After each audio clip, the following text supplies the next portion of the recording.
Ang walang kapantay na martial god, unang yugto. Kabanata 376, dumating ang lahat.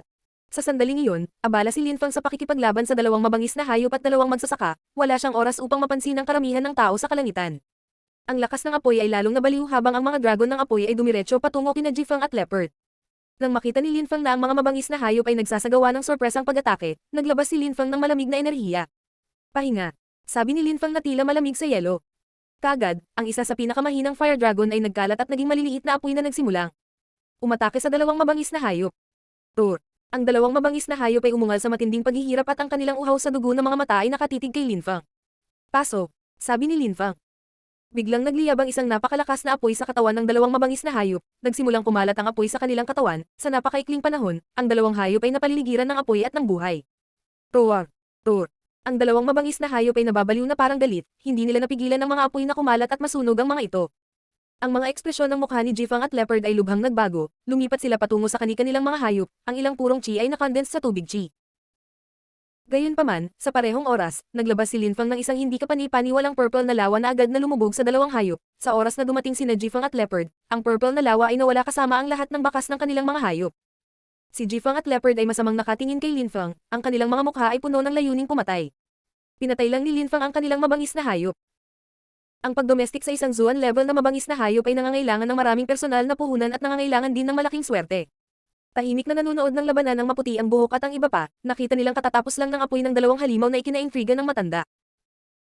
Ang kanyang anak ay mga 18 taong gulang sa sandaling ito at nakakagulat, mayroon na itong kahangahangang lakas sa pakikipaglaban, nagawa niyang makipaglaban sa dalawang mabangis na hayop at dalawang kahangahangang alagad, tila namanan niya ang talento sa kanyang mga magulang.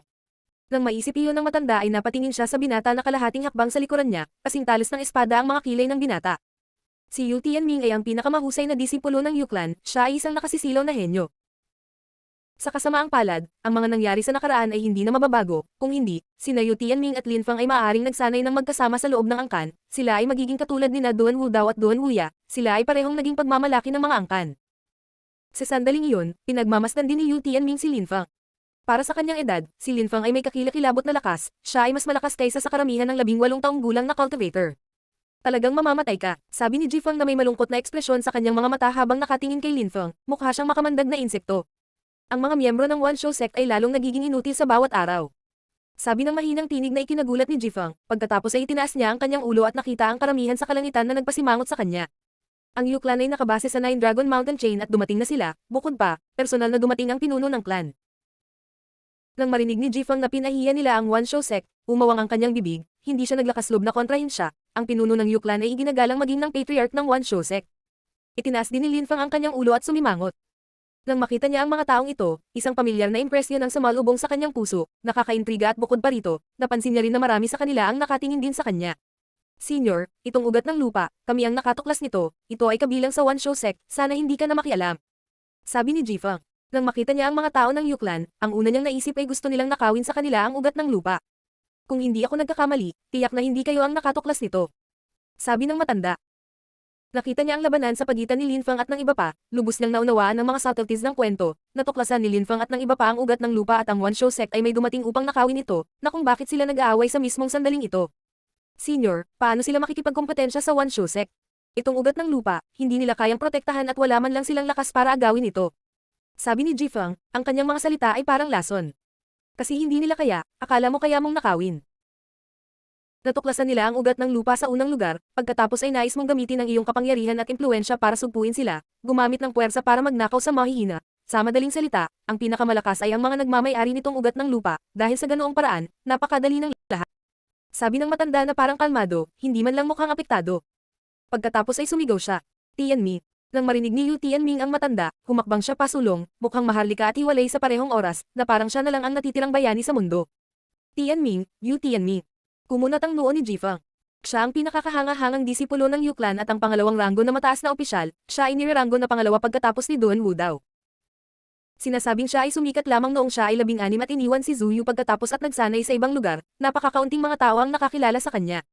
Gayunpaman, walang nang ahas na tingnan siya ng masama tulad ng walang nang ahas na tingnan ng Yu Clan.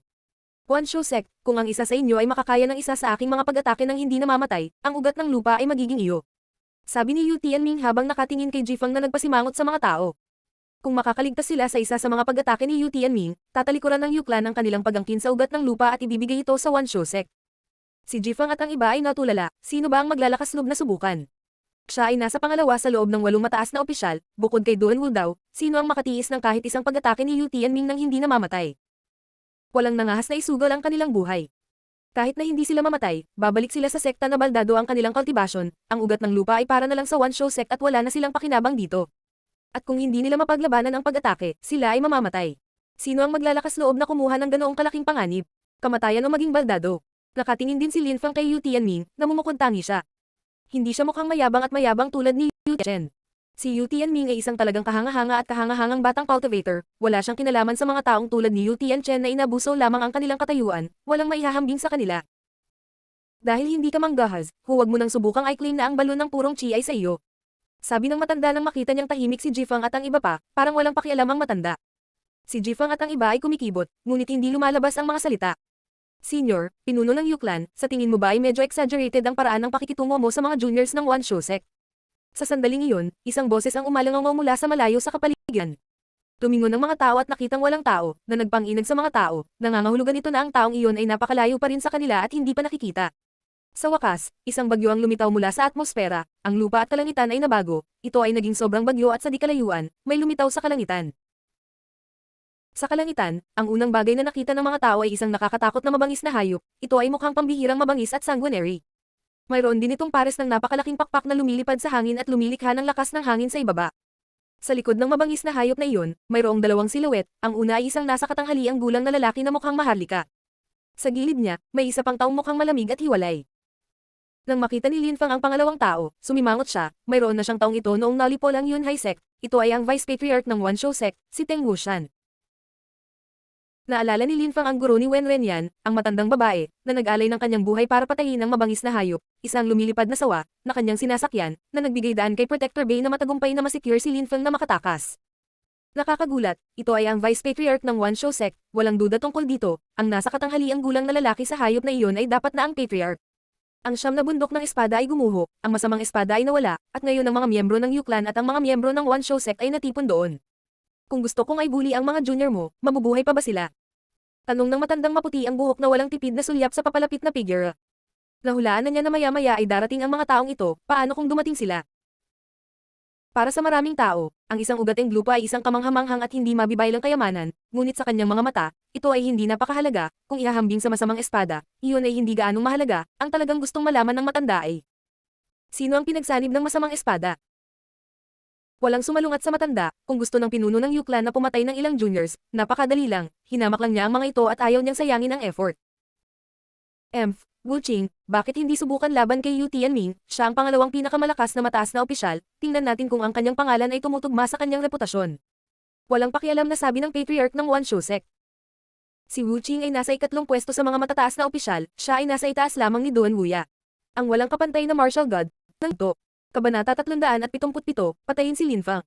2 sa 8 matataas na opisyal, ang pangalawang ranggo na si Yu Tianming, at ang pangatlong ranggo na si Wu Qing, ay lumitaw sa parehong lugar sa parehong oras, iyon ay napakabihirang. Maraming tao ang nakatingin sa kanila na may pagkainip sa kanilang mga pambihirang mga henyo ang lahat ng 8 matataas na opisyal, at sa sandaling iyon, 2 sa matataas na opisyal ang nasa harapan nila. Si Wu Qing ay nakasuot ng itim na balabal. Siya ay sobrang pangit, mayroon siyang nakabukang bibig at may baba na parang unggoy, lalo siyang hayop, lalo na kapag nakatitig siya kay Yu Tianming. Si Yu Tianming ay mukhang kalmado at matahimik, hindi siya katulad ni Wu Qing na mukhang hayop. Si Wu Qing ay halos parang gusto niyang paghiwalayin si Yu Tianming. Ano ang cultivation level ng pangalawa at pangatlong pinakamahusay matataas na opisyal? Naisip ni Lin Fang. Si Duan Wuya ang pang-apat na ranggo na opisyal, ngunit napakalakas na. Ang dalawang taong ito ay kailangang maging mas malakas pa kay Duan Wuya. Bukod sa, ayon sa mga alingaw-ngaw, ang misteryosong koro ng prinsipe na si Duan Wu daw ay hindi kapani-paniwalang malakas. Dahil gusto mong makita kung ang reputasyon ni Yu Tianming ay tumutugma sa katotohanan, paano magiging sapat ang isang pag-atake? Gawin natin itong labanan hanggang kamatayan, kapag namatay ang isa sa mga mandirigma, tapos na ang labanan, kung si Yu Tianming ang natalo, hindi ako makikialam, kung si Wu Qing ang natalo, kayo, mga miyembro ng Wan Shosek, hindi rin pwedeng makialam. Sabi ng matandang may puting buhok na mukhang walang ekspresyon at parang walang pakialam, na ikinagulat ng lahat. Gusto niyang maglaban hanggang mamatay sina Yu Tianming at Wu Qing. Gaano kitiwala? Ang maputing buhok na matandang lalaki ay may lubos na pananampalataya, siya ay kumbinsido na si Yu Tianming ay madaling papatayin si Wu Qing nang walang anumang panganib. Manggahas ba ang mga miyembro ng One Show Sect o hindi? Lahat ay tumingin sa patriarch ng One Show Sect, ang kanyang bibig ay kumikibot. Napakalupit, nakakagulat na humihingi ang labanan hanggang kamatayan. Kahit na hinahangaan niya ang lakas ni Wu Qing, naisip niya na ang talento ni Wu Qing ay higit na hindi kapanipaniwala kaysa sa kanya at gusto siyang gawin siyang patriarch ng One Show Sect. Talagang isang hindi kapanipaniwala at napakagandang beast cultivator si Wu Qing. Ginawa niya, hindi ko alam kung gaano kalakas si Yu Tianming, ang alam lang niya ay hindi pa siya nakapunta sa Zuyu, walang nakakaalam kung anong antas ng cultivation niya pagkatapos bumalik, walang nang ahas na sumugal. Teng Wuyao, mangangahas ka ba o hindi? Sabi ng matanda na may puting buhok habang nakatingin sa patriarch ng One Show Sect sa unang pagkakataon, si Teng Wuyao, habang ang kanyang puting buhok ay lumilipad sa hangin. Teng Wuyao, mangangahas ka ba o hindi? Ang pangungusap ay umalangaw sa kapaligiran, ito ay hindi kapanipaniwala. Mukha namang masungit si Teng Wuyao, hindi talaga siya ng ahas. Dinadala niya si Wu Qing sa mga hayop na kagubatan mula pa noong bata pa siya para tulungan siyang magkaroon ng karanasan, halos parang anak na niya ito, pinalaki niya ito mula pa noong bata pa siya, hindi niya kayang ilagay sa taya ang buhay ni Wu Qing at hayaan nakipaglaban siya hanggang kamatayan laban kay Yu Tianming. Patuloy na nagbabago ang sitwasyon sa Zuyu, magbabago rin ang ranggo ng 8 mataas na opisyal, ano ang silbi ng pagsubok na malaman kung sino ang mas malakas sa pagitan ni Wu Qing at Yu Tianming. Bakit naman kita isugot? Mabagal na sabi ni Teng Wuyao na naging dahilan ng pagkadismaya ng mga tao. Tila hindi mangyayari ang labanan ni Yu Tianming at Wu Qing. Tumingon ang matandang lalaki at tumigil sa pagtingin kay Teng Wuyao. Pagkatapos ay sinabi niya ng walang pakialam. Ang ugat ng lupa na iyon ay malapit sa aking angkan, ang Yuklan, gusto ko ito. Nang matapos siyang magsalita, ang mga miyembro ng Yuklan ay unti-unting nagsimulang gumalaw at tumayo sa bawat sulok ng ugat ng lupa na parang kabilang na ito sa Yuklan, walang sinuman ang maaaring magkaroon nito. Siya ay kalmado, dominante at introvert ngunit ang kanyang boses ay puno ng talas, iyon ang pinuno ng Yuklan. Ang Yuklan ay misteryoso, bihira silang magpakita ng kanilang sarili sa labas at bihirang makipaglaban sa ibang tao, ngunit ang katotohanan na hindi sila lumaban ay hindi nangangahulugan na hindi sila makakalaban, kapag sila ay lumaban, hindi sila umatras mula sa sinuman, kabilang ang patriarch ng One Show Sect. Kahit na natuklasan ng One Show Sect ang ugat ng lupa noon ng Yuklan, ano ang magagawa nila? Ang Yuklan ay walang pakialam sa kanilang opinyon. Tiningnan ni Lin Fang ang puting buhok ng matanda na lumilipad sa hangin at bamantong hininga. Iyon ay lakas, kung si Lin Fang ay mas malakas kaysa sa Yuklan at natuklasan ang ugat ng lupa, sino ang maglalakas loob na sabihin na ang ugat ay hindi sa kanya? Bilang tagahanap ng ugat, sino ang maglalakas loob na magtangkang nakawin ito? Dahil siya ay mahina, lahat ng nakadiscover ng balunang pagkatapos niya ay sinubukang nakawin ito mula sa kanya, bukod pa doon ay sinubukan pa ng mga miyembro ng One Show Sect na ibigay sa kanya ang kanyang singsing kasama ang lahat ng kanyang mga gamit at sinabihan siyang kunin. Nawala, kung hindi ay papatayin nila siya, yun lang ang pagpipilian na ibinibigay nila sa kanya, isang katawa-tawang pagpipilian. Ang mahalaga lang ay lakas. Ang bawat miyembro ng One Show Sect ay mukhang galit na galit. Kasuklam-suklam, ang mga miyembro ng Yuklan ay talagang kasuklam-suklam. Tuluyan na nilang binaliwala ang One Show Sect. Yu Qingshan, sabi ni Teng Wuyao habang nakatitig sa matandang may puting buhok. Mga taong nakakakilala sa matanda bihira ang pangalan. Sinabi ko na, ang ugat ng lupa ay malapit sa aking angkan, ito ay atin, kailangan mo bang ulit-ulitin ko? Sabi ni Yu Qingshan na walang pakialam sa damdamin ni Wu Tengya, itinaas niya ang kanyang manggas at, kahit na siya ay karaniwang kalmado, naglabas ng malakas na enerhiya. Ang kapaligiran ay naging napakatahimik. Walang nagsalita at ang katahimikan ay mapang-api. Napangiti si Lin Fang, inakala ng mga miyembro ng One Show Sect na magagawa nilang nakawin ang ugat ng lupa ngunit ninanakaw ito ng Yuklan mula sa kanila, tiyak na dahil iyon sa kanilang masamang karma. Qingshan, kapatid, ang init ng ulo. Sa sandaling iyon, isang boses ang kumalat sa himpapawid, ito ay nanggaling sa malayo. Kaagad pagkatapos, isa pang grupo ng mga tao ang lumakad sa kalangitan. Lahat sila ay naglalakad sa condensed pure chi, lahat sila ay may lakas ng Zuan Chi layer at gumagalaw sa perpektong porma sayon. Dumating na ang Yuklan, bigla itong naging masigla at masigla. Tatlong kapangyarihan ng impluensya ang dumating, sila ang bumubuo ng ilan sa mga pinakama-impluensyang grupo sa Imperial City, kaya nilang baligtarin ng Imperial City. Napakabilis, ang Yuklan ay dumating sa himpapawid sa itaas ng balon ng purong chi. Nang makita ni Lin Fang ang mga taong ito, sinalakay ng lamig ang kanyang mga mata. Ang Yuklan at Lin Fang ay may matinding puot. Napatay niya si Yu Tianxing, at ang ikatlong elder ng Yuklan ay namatay dahil sa kanya. Noong mga araw na iyon, gustong patayin ng Yuklan si Lin Fang. Sa pagkakataong ito, ang mga tao ng Yuklan na dumating ay pawang napakataas na ranggo ng mga miyembro, ang kanilang pinuno ay isang nasa katanghaliang gulang na lalaki, siya ay mukhang maharlika, siya ang pinuno ng angkan. Yu Liushui. Noong nakaraan, kapag pinag-uusapan ng mga tao ang tungkol kay Yu Liushui at Yu Qingshan, tinatawag nila silang Qingshan at Liushui ngunit noong mga panahong iyon, bihira silang lumabas kaya napakabihirang mga taong tumatawag sa kanila ng ganoon. Naramdaman ni Lin Fang na hindi sinasadyang nasulyapan siya ni Yu Liushui at inihayag ang kanyang layuning pumatay. Ngunit sa huli, ngumiti si Yu Liushui nang walang pakialam. Teng Wuyao, kapatid, nagkakamali ka, ang Yuklan ay nakatira malapit sa ugat na ito ang lupa, natagpuan nila ito bago ka, dahil sa ganoong paraan, ito ay kabilang sa Yuklan sa kabuuan nito. Sabi ni Yuli Yuxue habang nakangiti na ikinagulat ng lahat. Lalo pang pinagalitan ni Yuli Yuxue si Teng Wuyao, natuklasan ng One Shou Sect ang lugar na iyon bago ang Yuklan. Aking sekta, ang One Shou Sect ang unang nakahanap nito. Sabi ni Teng Wuyao sa malamig na paraan, mukhang galit na galit siya. Ha? Si Yuli Yuxue ay mukhang labis na nagulat, pagkatapos, na may nanginginig ng ngiti ay dinagdag. Nagsagawa ako ng hindi tamang mga pahayag. Malamig na ngumiti si Yu Qingshan, sinulyapan sina Yuli Yuxue at Teng Wuyao, at pagkatapos ay nagsabi. Uulitin ko ito muli, sa huling pagkakataon, mula ngayon, ang ugat ng lupa ay pagmamayari ng Yuklan. Pagkatapos ay walang ingat na sinabi ni Yuli Yuxue. Lalo na tayong dumating, hindi natin maaaring nakawin ang ugat ng lupa, Qingshan, kapatid, huwag kang mag-alala tungkol doon, ngunit may isang tao na gusto kong patayin dito. Si Yuli Yuxue ay mukhang malungkot, siya ay dumating ng huli at hindi niya kayang nakawin ang ugat ng lupa, ngunit hindi niya direktang iminumungkahi na kung may pagkakataon si Teng Wuyao na gawin iyon, dapat niyang gawin iyon. Sino ang gusto mong patayin? Tanong ni Yu Qingshan. Siya. Sabi ni Yuli Yuxue habang nakaturo kay Lin Feng na may intensyong pumatay sa kanyang mga mata. Ang taong iyon ang pumatay sa aking ikalimang anak na lalaki at ang aking pangatlong kapatid na lalaki, kailangan kong patayin siya. Sabi ni Yuli Yuxue habang nakatingin kay Yu Qingshan. Nang noon ni Yu Qingshan, tila may kaunting ideya si Yuli Yuxue tungkol sa pagkakakilanlan ni Lin Feng, ngunit sa kapangyarihan at impluensya ng Yuklan, hindi masyadong mahirap ang paghahanap ng mga pahiwatig. Siya si Lin Feng. Nang marinig ni Teng Wuyao si Yuli Yuxue, siya ay namangha. Noong mga araw na iyon, sa Imperial City, maraming tao ang nag-uusap tungkol kay Lin Feng. Talaga, sabi ni Yuli Yuxue habang bahagyang tumango na nagdulot ng malamig na ekspresyon sa mukha ni Teng Wuyao. Nagkataon lang, pinatay din niya ang ilan sa aking miyembro, gusto ko siyang patayin din. Dalawang matandang halimaw ang gustong patayin Lin Feng. Ang walang kapantay na martial god, unang yugto.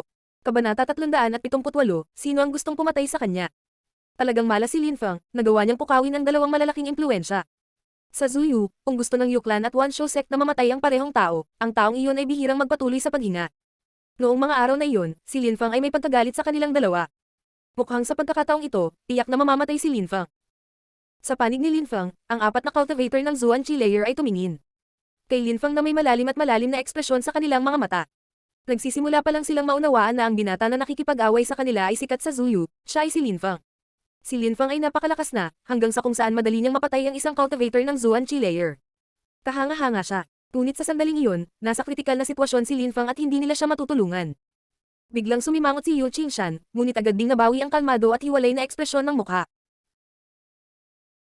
Kahit na nawalan siya ng pakikipag-ugnayan sa kanyang anak na babae at kahit na kinasusuklaman niya ang lalaking minahal ng kanyang anak na babae, kahit na ayaw niyang ipahayag na si Lin Feng ay isa sa kanyang mga direktang inapo, ang dugo ay mas makapal pa kaysa sa tubig at apo pa rin niya si Lin Feng. Lahat ng miyembro ng Yuklan ay maingat na dumating upang makita kung gaano kalakas ang kanyang apo, tutulungan sila ng Yuklan na makamit ang kanilang layunin. Yuli Yuxue, sina Yu Tianzin at Yu Qiu ang tinutukoy mo, tama ba? Walang pakialam na sabi ni Yu Qingshan. Tumango si Yuli Yuxue at nagsabi. Talaga. Hindi matalino at hindi rin malakas ang panglima mong anak, ang alam lang niyang gamitin ang kapangyarihan at impluensya ng iyong angkan, kung hindi Yu ang pangalan ng pamilya niya, maraming beses na siyang namatay. Ngayon, patay na siya at masasabing karma na. Tungkol sa iyong kapatid, sumugod siya sa Lovesick Forest para makipag-away, wala ka ba talagang ideya na siya ay mapaparusahan? Iyan ay hindi nakakagulat sa lahat. Ngayon, personal kang pumunta dito para ilabas ito sa isang binata. Napakadakila at prestihiyoso. Sabi ni Yu Qingshan na ikinagulat ng lahat.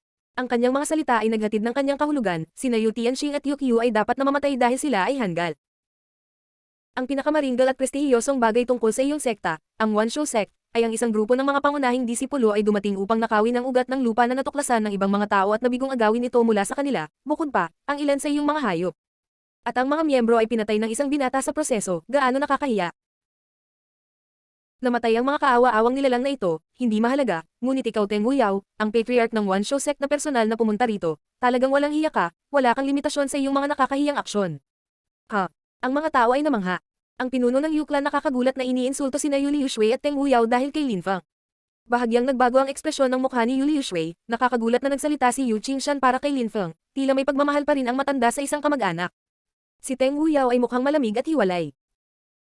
Pagkatapos ng lahat, si Teng Wuyao ay ang patriarch ng isang sekta at si Yu Qingshan ay naglakas loob na hiyain siya, gaano kasuklam-suklam. Maaring gusto ng pinuno ng Yuklan na pigilan tayo na patayin siya. Sabi ni Yuli Yuxue na sinusubukang alamin ang katotohanan. Ang mga gawain ng mga junior ay dapat na humawak ng mga juniors mismo. Bakit ang isang grupo ng mga nakatatanda ay mamagitin? Kung gusto mo ang buhay niya, walang problema, magpadala ka lang ng junior para patayin siya. Kung papatayin siya, buhay iyon. Pero kung kinukumpog mo siya, gamitin mo ang mga numero mula sa iyong sekta o may nakikialam sa senior, huwag mo akong sisihin. Para makisali. Walang pakialam na sabi ni Yu Qingshan. Iyon lang ang magagawa niya para tumulong, ang iba ay nasa kay Lin Fang. Kehe, siya ay isang hamak na bata, wala nang iba pa. Siyempre kami, ang mga matatanda, ay hindi sisilakay sa kanya ng personal, ang mga natatanging disipulo ng One Show Sect ay lahat ay hindi kapanipaniwala at pambihira, ang isa sa kanila ay madaling pumatay sa kanya. Walang pakialam na sabi ni Yuli Shui, muling iniabot ang token sa One Show Sect. Sigurado na siya ngayon na anak niya si Lin Fang.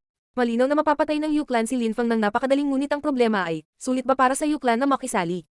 Kung umatake ang One Show Sect, mas mabuti iyon. Guys, sino ang makakapatay sa kanya? Tanong ni Teng Huyaw sa mga disipulo sa likod niya sa malamig at hiwalay na paraan. Aalagaan niya si Lin Fang. Kanina, pinatay ni Lin Fang ang ilan sa kanyang mga disipulo, sa makatuwid, ang paggawa ng isang disipulo ng sekta na pumatay kay Lin Fang ay isang pagkakataon din para mabawi ang kanilang prestihiyo. Sa makatuwid, hindi man lang naisip ni Teng Huyaw na ilipat ang responsibilidad sa ibang lugar at agad na tinanggap ang trabahong patayin si Lin Fang. Papatayin ko siya, sabi ni Wu Qing na mukhang isang mabangis na hayop. Ilang sandali bago, hindi pa siya lumalaban kay Yu Tianming, medyo natakot siyang. Labanan si Yu Tianming, ngunit magiging madali ang pagpatay kay Lin Fang. Hindi na kailangan, bakit kailangan mong patayin si Lin Fang? Sinabi ni Teng Huyaw na agad na pinagbawalan si Wu Qing na lumaban. Hinamak niya si Lin Fang kaya para kay Wu Qing, ang pagpatay kay Lin Fang ay hindi na maibabalik ang kanilang prestihiyo, ito ay magiging isang mas malaking kahihiyan para sa kanila. Wu Qing, tama ang patriarch, hindi namin kailangan na patayin mo siya, kahit ako ay kakayanin ang gawain ito. Sabi ng isang disipulo ng One Show Sect sa sandaling iyon habang humahakbang pasulong. Ang taong iyon ay may napakakapal na mga braso at binti, siya ay mukhang napakalakas, siya ay hindi bababa sa 2 metro ang taas at tila ang bawat bahagi ng kanyang katawan ay puno ng napakalakas na lakas. Sumulyap si Teng Huyaw sa kanya at tumanggo. Sige, Duyan, mapapatay mo siya. Sige. Sabi ni Duyan habang naglalakad pasulong, tila nanginginig ang buong kapaligiran sa ilalim ng kanyang mga yapak, ang kanyang napakalaking katawan pagkatapos ay umangat sa hangin, kaya't mas mabuti niyang tingnan si Lin Fang. Mamatay. Sabi ni Duyan nang hindi nagdagdag ng anumang kalabisan na salita. Pagkatapos ay dumiretso siya patungo kay Lin Feng. Tumingin si Lin Feng kay Duyan at nagkaroon ng impresyon na ang isang mabangis na hayop ay sumusugod sa kapaligiran patungo sa kanya, ang kanyang mga paa ay parang pag-aari ng isang hayop at naglalabas ng isang ligaw na chi. Ang bilis. Ang mga tao ay namangha. Si Duyan ay napakalakas at mukhang clumsy, ngunit siya ay napakabilis. Ilipat. Sigaw ni Lin Feng, agad na umalis sa daan ng 4 na cultivator na kasama niya. Bukod dito, isang purong chi sword ang lumitaw sa kamay ni Lin Feng, nang hindi tinangka na umiwas sa pakikipaglaban, ang enerhiya ng espada ni Lin Feng ay sumalakay sa kapaligiran, agad itong tumusok sa hangin patungo sa Duyan. Boom! Ang malaking katawan ni Duyan ay bumangga sa sumipol na sword energy, ang kapaligiran ay nag-vibrate at ang purong chi sword ay nagsimulang pumutok, tila ito ay walang tigil na nangingibabaw at nagsimulang pumutok bago tuluyang nahati. Napakalaking lakas. Ang mga tao ay namangha. Ang purong chi sword ay nabasag ni Duyan, isang nakakatakot na lakas ng pagsabog. Mga kuko. Inangat ni Lin Feng ang kanyang ulo at tumingin sa mga paa ni Duyan, sa totoo lang hindi na sila matatawag na mga paa, para silang mga kuko ng isang mabangis na hayop, sila ay maitim at natatakpan ng makapal na buhok, nakakatakot ang mga ito. Nang inag ang katawan ni Lin Feng at bigla siyang napatras. Boom! Ang malalaking kuko ni Duyan ay bumangga sa lupa at isang malaking siwang ang lumitaw sa lupa na nagsimulang mahati at masira. Si Duyan ay hindi tumigil sa paggalaw, si Lin Feng na umuurong at ang kamay ni Duyan ay malapit na humahabol sa kanya habang lumilikha ng isang bagyo habang ito ay gumagalaw sa himpapawid. Ang bilis, parang nag-iilusyon ang mga galaw niya. Si Lin Feng ay lumilipad pabalik at ang bagyo ay dumaan sa kanya at ang hangin ay sumakit sa kanyang mga mata. Hindi lamang ang mga paa ni Duyan ay nagmukhang mga hooves ngunit ang kanyang mga kamay ay nagbago rin, gayunpaman ang kanyang mga pandama ay kasing talas pa rin ng tao. Hingal na hingal ang karamihan. Ang One Show Sect, tulad ng inaasahan, ay may napakaraming kamanghamanghang mga disipulo. Si Duyan ay tila isang simple at magaspang na tao ngunit siya ay talagang napakalakas at matapang. Si Teng Huyaw ay malamig na kangiti. Si Duyan ay hindi masyadong talentado ngunit ang kanyang mga hooves ay talagang makapangyarihan. Siya ay walang humpay na nagsasanay sa kanyang paglilinang sa loob ng maraming taon upang makamit ang kanyang kasalukuyang antas ng paglilinang. Sa mga disipulo ng kanyang antas, siya ay mas matanda kaysa sa karamihan sa kanila, ngunit palagi siyang umaasa sa kanyang sarili at sa kanyang determinasyon na tuluyang makapasok sa ikatlong layer ng Zuan Qi. Ang kanyang cultivation ay napaka-solid at stable dahil dito, ang isang regular na cultivator ng ikatlong Zuan Qi layer ay hindi niya makakapareha, kaya mas maliit ang posibilidad na mabuhay si Lin Feng. Gusto mong tumakas. Sigaw ni Duyan sa malamig na tono nang makita niyang umatras si Lin Feng. Ang kanyang dambuhalang kamay ay gumagalaw patungo. Kay Lin Feng ng buong bilis, ito ay mukhang simple at ordinaryo, ngunit ito ay lumikha ng isang napakalakas na hangin na labis na nagpahirap kay Lin Feng at ang kanyang mga damit ay marahas na lumilipad sa ilalim ng hangin. Ang taong iyon ay nakalusot sa ikatlong layer ng Zuan Qi, dalawa pang layer kaysa sa akin, siya ay mas malakas kaysa sa akin at higit pa rito, siya ay napakabilis. Siya ay may malinaw na kalamangan. Kung gusto kong talunin siya, natatakot ako na kailangan kong gamitin ang aking itim na lotus. Akala ni Lin Feng ngunit ang kanyang mabangis na apoy na itim na lotus ay ang kanyang huling paraan, si Lin Feng ay hindi pa handang gamitin ito. Sa sandaling iyon, hindi pa rin niya alam kung kaya niyang talunin ang kalaban o hindi. Kung ginamit niya ang kanyang itim na lotus para patayin si Duyan, wala na. Siyang purong chi, kung may ibang gustong lumaban sa kanya, ito ay magiging lubhang mapanganib. Sa makatuwid, ang itim na lotus ay ang kanyang huling paraan. Isang lilang liwanag ang lumitaw sa likuran niya na pumuno sa kapaligiran. Isang napakaraming purple na galame ang bumangon sa hangin, tila walang katapusang dami ng purple na galame. Sa isang iglap, si Lin Feng ay napalibutan ng isang hukbo ng mga purple na ahas. Iyan ang kanyang espiritu.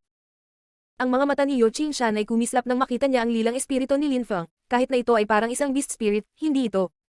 Mukhang isang beast spirit, parang hindi minana ni Lin Feng ang kanyang espiritu mula sa kanyang ina, ang blonde spirit. Ng Yu Clan. Ang walang kapantay na martial god, unang yugto. Kabanata 379, ang kakayahan. Ang mga lilang ahas ay bumangon sa himpapawid, ang napakaraming lilang galame ay bumalat sa napakalaking katawan ni Duyan. Isang matalim na liwanag ang sumilay sa kanyang mga mata, mabilis niyang ginamit ang kanyang buong kapangyarihan para harangin ang karamihan ng mga galami at umatras pa atras. Gamit ang mga galami na nasa katawan pa rin ni Duyan, itinaboy ni Lin Feng ang kanyang sarili patungo sa katawan ni Duyan tulad ng isang palaso na inilabas mula sa isang busog. Espada. Sigaw ni Lin Feng sa malalim na boses. Mabilis niyang pinalamutian ang isang espada ng purong chi sa kanyang mga kamay na tumutok kay Duyan ng buong bilis na parang isang karayom. Roar. Si Duyan ay nagpakawala ng galit na galit, inilagay niya ang lahat ng kanyang lakas sa kanyang kamay at winasak ang mga lilang galami na nasa kanyang kamay. Pagkatapos ng kanyang dambuhalang kamay ay nagpatuloy ang momentum nito patungo sa espada ni Lin Feng. Pas. Krar. Ang dalisay na chi sword ay bahagyang tumusok sa napakalaking kamay ngunit pagkatapos ay biglang huminto at hindi na makagalaw. Nagsimulang magbago ang kamay ni Duyan, naging sobrang dilim at makapal. Ruwer. Galit na umungal si Duyan habang nakabuka ang malaking bibig. Ang kanyang mukha ay naging ganap na kakilakilabot, tulad ng sa isang hayop. Kasabay nito, sa likod ni Duyan ay lumitaw ang isang mabangis na hayop na ilusyon. Ito ay isang malaking itim na hayop, isang mata na rhinoceros na mabangis na hayop. Ang pangalan ni Duyan ay tumutugma pa sa espiritong pinanganak. Roar. Sa sandaling lumitaw ang espiritu, umungal ng malakas si Duyan at tila lumalaki ang kanyang katawan ay kasing laki na ng bundok. Ang kanyang dalawang paa ay tumapak sa lupa at nagsimulang mag-crack ang lupa nang lumitaw ang 8 napakalalim na siwang. Ito ay isang hindi kapanipaniwalang kapangyarihan, bukod pa, ang kanyang napakalakas na dagandong ay napakalakas na nagpalipad pabalik kay Lin Feng. Boom! Boom! Boom! Ang lupa habang si Duyan ay naglalakad pasulong, bawat hakbang niya ay yumanig sa lupa. Tsaka sa bawat hakbang na tinatahak niya ang distansyang 10 metro, para siyang mabagal na gumagalaw pero sa totoo lang ay hindi kapanipaniwalang bilis ang kanyang paggalaw, parang hindi totoo. Mamatay. Si Duyan ay hindi malayo kay Lin Feng nang magsimula siyang sumuntok sa kapaligiran gamit ang kanyang napakalaking kamay. Ang chi mula sa kanyang kamay ay lumikha ng ilusyon ng isang itim na kamay noon kalahati ng laki ng buong katawan ni Lin Feng. Kung tinamaan nito si Lin Feng, kung hindi siya mamamatay, siya ay malubhang masugatan. Ang tunog ng umaagos na tubig ay kumalat sa kapaligiran, ang mga lilang ahas ay naging isang lilang lawa na diretsyong bamaha patungo sa napakalaking Duyan. Ginamit ni Lin Feng ang counterforce mula sa kanyang pag-atake para bumalik ng buong bilis.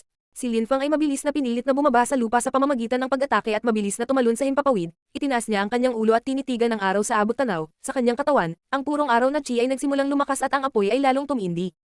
Napakapanghamak na dalisay na chi, kung siya ay nasa parehong antas ni Duyan, kung gayon si Duyan ay hindi niya magiging kapareha. Naisip ng karamihan ng maramdaman nila kung gaano nakapapasong apoy mula sa dalisay na araw ni Lin Feng na chi. Sa kasamaang palad, ang kalaban ni Lin Feng ay ang nakakatakot na Duyan. Boom! Ibinagsak ni Duyan ang kanyang paa sa lupa at sumugod. Patungo kay Lin Feng, siya ay pabilis ng bilis. Itinaas ni Lin Feng ang kanyang ulo at tumingin sa araw. Nagsimula siyang mag-focus sa kanyang Cosmos Burning Sun skill, ang araw sinimulan itong liwanagan ng araw papunta kay Lin Feng. Ang sunod-sunod na sinag ng sikat ng araw ay nagsimulang magpainit sa puso ni Lin Feng at sa katawan ni Lin Feng. Isang nakasisilaw na pattern ng araw ang nagsimulang magbigay liwanag sa kapaligiran. Anong klaseng kasanayan yan? Maraming tao sa karamihan ang humihingal sa pagkamangha. Naaakit niya ang sikat ng araw sa kanyang katawan, ang galing na iyon.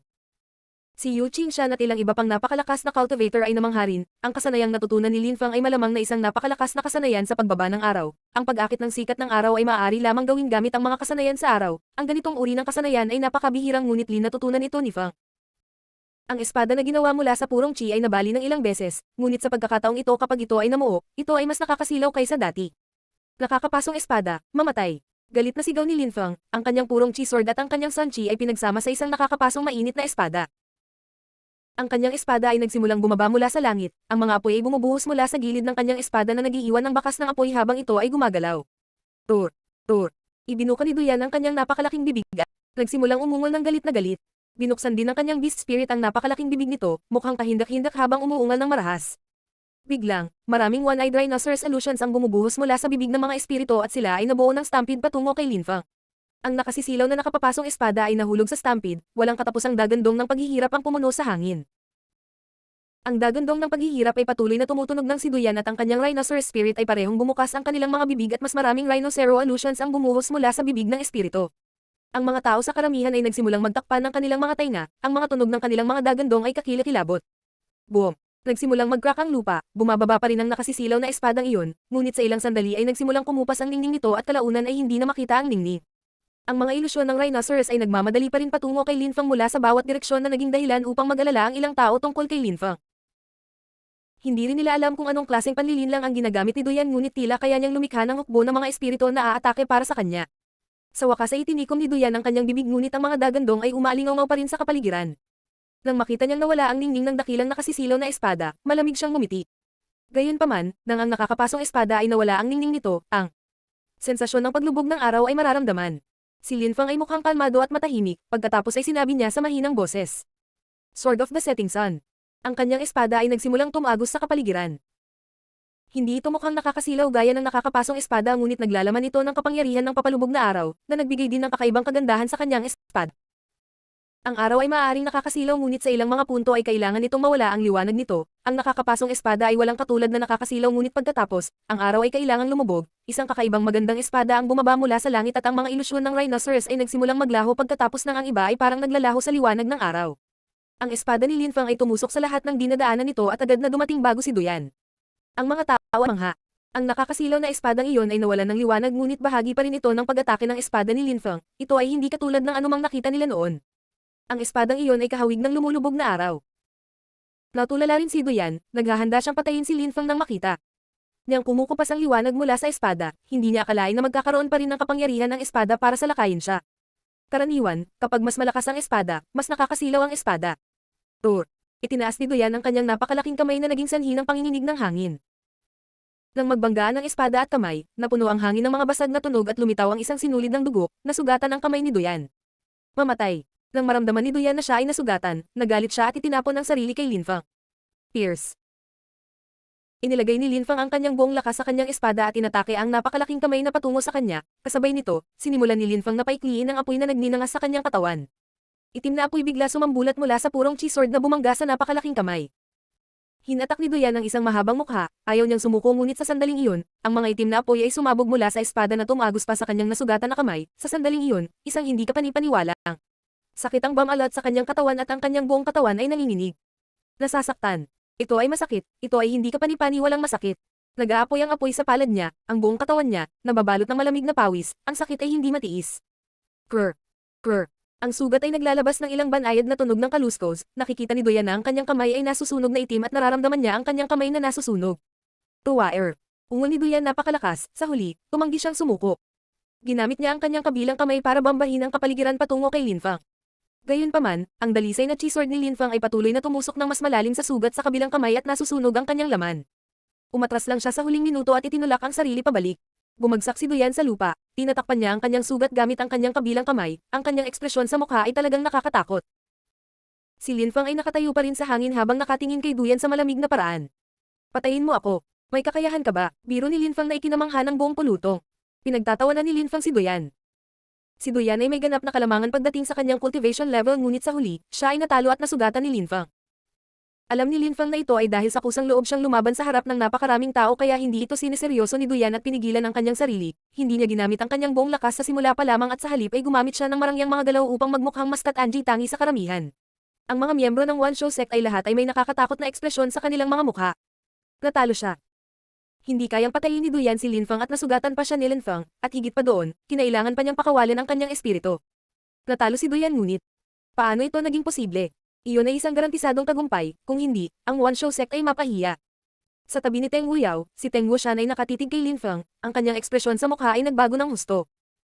Noong panahong nilipol ang Yuan Hai Sect, personal niyang nakita si Linfang, ngunit sa oras na iyon, nakalusot pa lang siya sa Lingchi Layer, isa lang siyang maliit na insekto.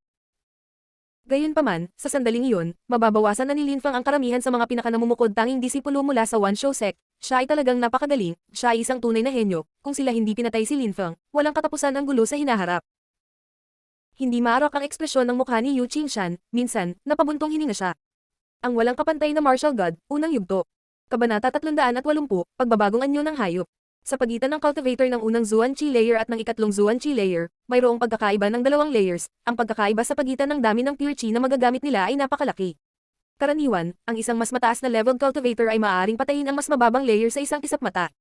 Ngunit maaaring umasa si Linfang sa kanyang lakas ng unang Zuan Qi layer upang saktan si Duyan na nasira ang labangan sa ikatlong layer ng Zuan Qi. Ang mga pag-atake ng espada ni Linfang ay hindi kapanipaniwala kung kaya't si Duyan ay walang kinakailangang pangunawa upang labanan sila. Kahit na ginamit ni Linfang ang lahat ng kanyang lakas, kapag humarap sa isang kalaban na dalawang layer na mas mataas, kahit na ang pagkakaiba sa mga kasanayan ay hindi magiging sapat. Kung nagawang makamit ni Linfang ang mga ganoong bagay, ito ay dahil napasok siya sa isang espesyal na dimensyon ng paglilinang tulad ng dimensyon ng sword fusion. Ito lamang ang kapanipaniwalang paliwanag na maiisip ng sinuman para sa kanyang hindi kapanipaniwalang lakas sa pakikipaglaban. Si Linfang ay 18 taong gulang lamang at naiintindihan na niya ang dimensyon ng sword fusion. Sa kasaysayan ni Zuyu, kahit si Wu Qing, noong siya ay 18, ay maaari lamang magsagawa ng mga pag-atake ng enerhiya, hindi niya naiintindihan ang sword fusion hanggang siya ay 21 taong gulang. Si Linfang ay isang hindi kapanipaniwalang henyo pagdating sa mga espada, nalampasan na niya ang Wu Qing ng nakaraan, ang emotionless sword, kung siya ay ipinanganak sa parehong panahon, maaari niyang tawagin ang kanyang sarili na kanyang ama. Siyempre, si Yu Qingshan lang at ilang iba pa ang nakakakita kung gaano talaga kahanga-hanga ang kakayahan ni Linfang. Alam lang ng iba na si Linfang ay isang henyo na kayang talunin ng isang cultivator ng ikatlong layer ng Zuan Qi. Tiningnan ni Duyan ang sugat sa kanyang palad, pagkatapos ay itinaas niya ang kanyang ulo, ang kanyang mga mata ay puno ng layuning pumatay nang tumingin siya kay Linfang. Duyan ay umuungal habang nakatingin sa langit. Lumalaki ng palaki ang kanyang espiritu, unti-unting bumabalot sa kanyang buong katawan, lumalaki din ang kanyang buong katawan, 4 na metro. 5 metro. Nakapikit ang kanyang mga mata ngunit sa pagitan ng kanyang mga mata ay nakabukas ang mga ito ay mga mata ng isang hayop. Napakabilis pagkatapos, si Duyan at ang kanyang espiritu ng rhinoceros ay tila nagsanib sa iisang nilalang. Si Duyan ay nagbagong anyo sa isang kakaibang hayop. Ang higit na nakapagtataka sa mga tao ay ang mga braso at binti ni Duyan ay ganap na nagbago. Mukha talaga siyang Black Demonic Beast. Kanina, ilusyon lang iyon sa paggamit ng espiritu niya, pero sa pagkakataong iyon ay nag-transform na talaga ang katawan niya. Beast Metamorphosis. Hindi makapaniwala ang mga tao sa kanilang mga mata. May mga sabi-sabi na ang One Shou sect ay mayroong natatanging kasanayan na nagpapahintulot sa mga may espiritu ng hayop na sumanib dito. Tila totoo ang chismis na ito, sa sandaling iyon, si Duyan ay nagbagong anyo sa isang masamang rhinocero na may isang mata. Nakatitig din si Linfang kay Duyan. Nakita na lamang niya ang kanyang kalaban na naglalakad na nakadapa sa lupa habang nakataas ang ulo, diretsyong nakatingin sa kanya. Ang kanyang ulo ay mukhang kalahating tao at kalahating hayop, nakakadiri, parang gusto niyang punutin si Linfang. Beast Metamorphosis. Bulong ni Linfang. Bahagyang umiling siya, sa isang iglap, nagsimulang umungal ang kanyang purple spirit, tulad ng isang galit na karagatan ng kulay ube na dugo. Sa harap ni Linfang, isang hindi kapanipaniwalang dami ng lilang liwanag ang namumuo at bumubuo ng hugis. Ang tunog ng dagandong na iyon ay umalangaw sa kapaligiran, ito ay hindi kapanipaniwala. Nakikita ng karamihan ang mga lilang ilaw na nagiging isang mabangis na hayop, isang napakalaking purple na dragon, na tila nabubuhay. Maaaring mali ako. Iyan ba ay isang espiritu ng hayop? Si Yu Qingshan ay nakasimangot. Kakaiba ang lilang enerhiya na iyon, tila na ganyong hayop at nagiging totoo. Kung talagang isang beast spirit iyon, nangangahulugan ito na maaaring namanan niya ang celestial fang spirit ng Yuklan. Naisip ni Yu Qingshan na ang mga iniisip ay umiikot sa buong bilis ngunit ang posibilidad ay napakababa. Kung minana ni Linfang ang celestial fang spirit, bakit niya aalalahanin na mapalibutan siya ng mga miyembro ng One Shou sect? Maaaring ilagay ng celestial fang spirit ang buong One Shou sect sa isang napakakritikal na sitwasyon na isa sa mga dahilan kung bakit sila natatakot sa Yuklan. Siyempre, may isa pang posibilidad, baka hindi alam ni Linfang kung paano gamitin ang kanyang celestial fang spirit. Si Duyan, na may napakalaking anyo ng isang masamang rhinocero na may isang mata, at ang napakalaking purple na dragon ay nagkatinginan na may ibang hitsura. Duyan ang mata ni Duyan at siya ay naglalabas ng isang brutal na layunin ng pagpatay, gayunpaman, ang dragon ay tumingin pababa sa masasamang isang mata na rhinocero na ang mga mata ay puno ng paghamak at pagmamataas. Ang Purple Dragon Spirit ay maaaring tila mas mahina kaysa sa Rhinoceros Spirit sa sandaling iyon ngunit may isang mahalagang detalye. Ang Purple Dragon Spirit ay ang dugo na hinigop ni Linfang mula sa isang Zun level dragon. Isang mabangis na hayop sa antas ng Zun, napakahusay. Patay. Sigaw ni Duyan at kaagad pagkatapos, ang kanyang mga paa ay bumagsak sa lupa na lumikha ng isang nakakatakot na pagsabog sa lupa sa ilalim ng kanyang mga paa. Ang lupa ay bumagsak at isang bunganga ay nilikha sa ilalim niya. Sa sandaling iyon, ang mga rhinocero ay lumilipad sa himpapawid at naglalabas ng napakalaking hayop tulad ng Chi. Arrow wire. Ang Purple Dragon ay umungal ng galit, ang napakalaking katawan nito ay lumipad sa hangin at nagsimula itong huminga ng napakalaking dami ng purple na enerhiya mula sa kanyang bibig. Nagsimulang manginig ang lupa habang nagsasalpukan ang Purple Dragon at ang Rhinoceros, tila huminto ang oras, ang natitira na lang ay ang mga panginginig sa kapaligiran. Ang lilang espiritu ay napakalakas. Akala ng karamihan. Kahanga-hanga ang beast metamorphosis ni Duyan, napakalakas nito, ngunit ang pag-ataking iyon, na dapat ay talunin ng Purple Dragon, ay nabigo na ikalat ang Purple Dragon Spirit. Ang dalawang mabangis na hayop ay tumangging umatras sa isa't isa. Galit na umuungal ang mga Rhinocero nang lumapag ito sa lupa at agad na bumaril pabalik sa langit patungo sa dragon. Boom! Muling yumanig ang lupa at ang kapaligiran, ang purple na dragon ay patuloy na umindayog sa hangin, gayunpaman, si Linfang ay nagsisimula ng mamatla. Kung gusto mong magdusa bago ka mamatay, kaya kong ayusin iyon. Sabi ni Linfang sa malamig na tono. Purong sanchi na nasusunog sa paligid ng kanyang katawan at nagapoy mula sa hangin sa paligid ng katawan ni Linfang, ito ay hindi kapani-pani walang maganda. Ang mga Rhinocero ay tumalon muli patungo sa dragon at sa sandaling iyon ay sumigaw si Linfang. Maghiwa-hiwalay. Kaagad pagkatapos, ang purple na dragon ay agad na nag-transform sa isang walang katapusang lawa, ngunit ang rumaragasang tubig na tunog ng Purple Lake ay tumagal lamang ng isang segundo bago nito tuluyang nilubog ang katawan ng mga Rhinoceros. Ang mga tao ay natulala, ano ang ginagawa ni Linfang? Naisip ba niya na ang isang lawa ay makakapidyo sa isang Rhinoceros? Ngunit nakita na lamang nila si Linfang na sumugod na pasulong na napapalibutan ng nakakapasong purong araw na chi habang siya ay agad na tumalon sa lilang lawa. Pagkatapos ay nawala siya sa kanilang larangan ng paningin. Nawala ang chi, ang lilang lawa na iyon ay sapat na napakalaki upang masakop ang lahat ng nangyayari sa loob, ang karamihan ay walang ideya kung ano ang nangyayari sa loob dahil hindi nila magawang pakiramdam ang anumang enerhiya. Napuno ng nakamamatay na katahimikan ng lugar. Biglang may bumasag sa katahimikan, may maliit na alon sa ibabaw ng purple na lawa. Si Linfang ay sumisid sa purple na lawa ngunit may lawa kaya na lumaban sa mga Rhinoceros. Haha, mamatay. Sabi ni Teng Uyaw habang malamig ng ngiti. Nakakagulat na sinabi ni Linfang na papatayin niya ang mga Rhinocero ngunit sa kasalukuyang lakas ng mga Rhinocero, hindi magkakaroon ng pagkakataon si Linfang, bukod pa, sumabak siya sa lilang lawa, masisisi lang niya ang kanyang kamatayan sa sarili niyang katangahan. Lahat ng miyembro ng One Show Sect ay relaxed at confident. Lahat sila ay malamig na nakangiti na parang seliado na ang kapalaran ni Linfang. Isang halimaw ang maririnig. Maraming mga alon ang nagsimulang gamulong sa lilang lawa, ang dagandong ay isang dagandong ng sakit. Ang mga tao ng One Show Sect ay hindi na nagmukhang tiwala nang marinig nila ang dagandong na iyon. Isang napakalaking nakamamatay na chi ang lumabas mula sa lilang lawa, ang nakamamatay na chi na iyon ay napakainit at malademonyo na nakakaintriga.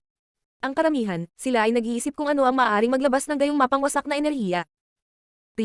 Ang hayop ay umuungal na rinig ulit, parang kinikilabutan at nahihirapan. Ano ang nangyayari? Nanginginig ang mga miyembro ng One Show Sect. Sa sandaling iyon, ang kanilang kumpiyansa ay ganap na nasira, lahat sila ay mukhang balisa. Ang hayop ay unti-unting tumigil sa pagiyak, ang walang katapusang lawa ng lila ay unti-unting naging lubhang kalmado, ito ay tahimik at hindi gumagalaw. Ang mga tao ay lahat ay nakatingin sa lawa, ito ay abnormal na payapa. Ano ang nangyari sa loob ng lawa? Sa wakas, ang lilang lawa ay nagsimulang kumalat at pagkatapos ay ganap na nawala. Ang mga tao ay nakatingin dito habang ang lila na lawa ay unti-unting kumukupas, napakabilis, ang karamihan ay nakakita ng isang silhouette na lumitaw, isang gwapong binata, ito ay si Linfang. Si Linfang ay kalmadong nakatayo sa hangin na mukhang malamig at walang pakialam.